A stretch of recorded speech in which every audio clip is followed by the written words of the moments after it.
On the 20th of June, the US Senate Warren Wyden and several colleagues introduced a resolution condemning a recent administration memo that they argue undermines the landmark Olmstead decision. The resolution seeks to protect the rights of Americans with disabilities living independently in their communities while they face forced institutionalization. That's interesting.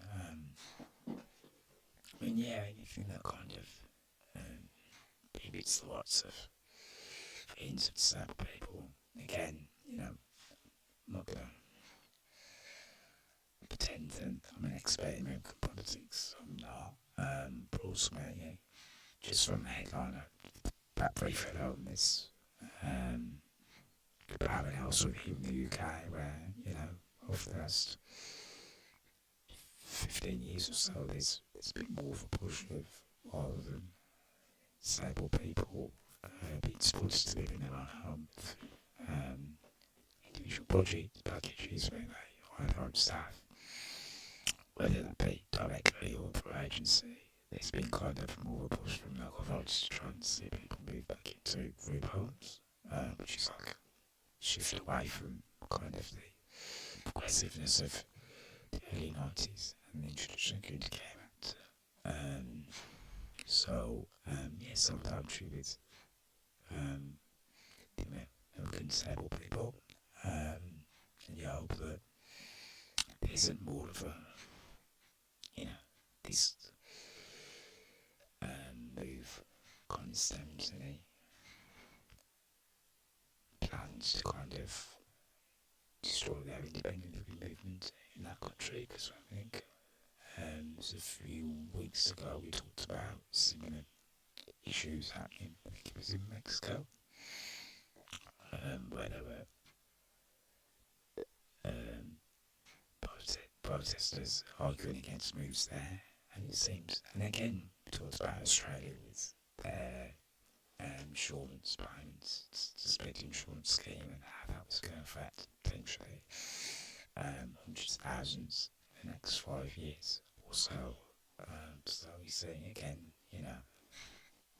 rights for disabled people that before forefathers fought and foremothers and others for 40, 50 years ago. We've seen that the fight is still ongoing, and we don't want to go back to the past.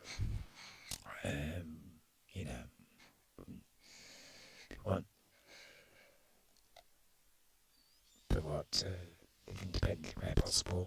Obviously, like I've said many times before, I know there's many people, activists that feel that group homes in general, would that be independent living or residential care, should be, they all should face closure, etc. and so forth. I have my views on that. I think, in an ideal world, the sentiment is great, it's just not realistic. It's due to, level of certain people's needs. However, if people clearly have been living for periods of time safely, and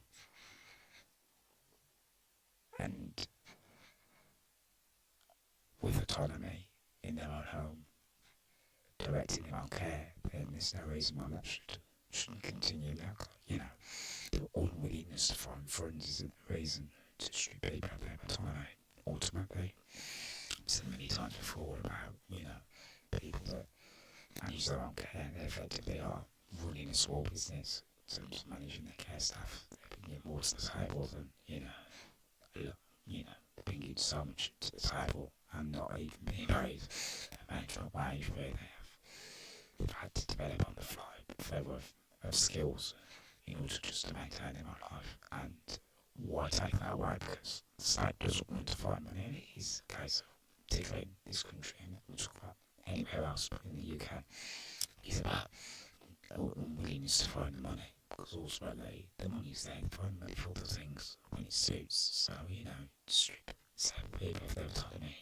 We fought so hard for all these years when, way for themselves and make power for themselves. It's just, to the piece of democracy, in my opinion. I think that, we should all stand in solidarity, because it seems like, this isn't a thing that's isolated to any particular country. I think, whether it be independent income through benefits system or through access to work or lack of access to work, or just basic rights to live independently on our own, they all seem to be under threat. Go above. So we all need to go to the international solidarity to come together to think of, strategies to overcome the challenges that we globally face.